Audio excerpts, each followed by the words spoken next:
diwani anasema mimi sio wa pale. So wakati mchango yangu anapokea mimi wa wapi?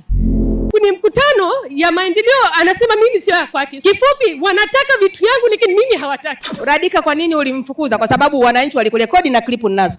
Ulikuwa unamfukuza kwa nini?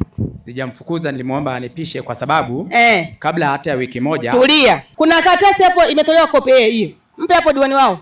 Aitazame karatasi, aniambie iko ni kitu gani hicho. Mpe diwani. Diwani, chukua hiyo karatasi hapo, niambie ni nini hicho. Wasomee wananchi wako ambayo karatasi unaijua. Mheshimiwa mkuu wa mkoa, kwanza samahani. Unaijua karatasi bosi? Nikuombe kwanza samahani. Unaijua karatasi? Karatasi mimi siijui. Sasa sina nimekupa kwanza. Ndio, unajua kwa nini? Bosi, nakuomba. Bosi, nakuomba. Usinijaze upepo. Usinijaze upepo na kuomba. Mheshimiwa DC, bainisheni wananchi ambao hawana maeneo kabisa lakini wako ndani ya lizi ya mwekezaji.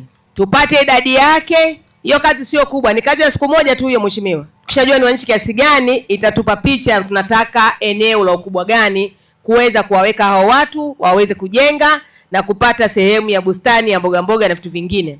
Cha pili, wananchi wote waliojenga ndani ya lizi ya mwekezaji vibanda vyao watoke. Hiyo ni kazi ya wiki moja tu. Hawajabomoa tutakuja kuzitoa. Alafu mwenye dokumenti yake, mwenye lizi yake, yeye sasa atangulie anakotaka kwenda, tutakutana naye huko. Hiyo ni kazi ya wiki moja tu. Watoke, waache eneo la mwekezaji. Mheshimiwa mkuu wa wilaya, kazi hii yote inatakiwa imalizike ndani ya siku 14 kutokea leo. Baada ya hapo, RPC, hapa pana matukio mengi ya kijinai. Tuwabainishe wote pamoja na wale ambao tumeshawaweka ndani jana na leo. Tuwabainishe na wengine wote wachukuliwe hatua za kisheria.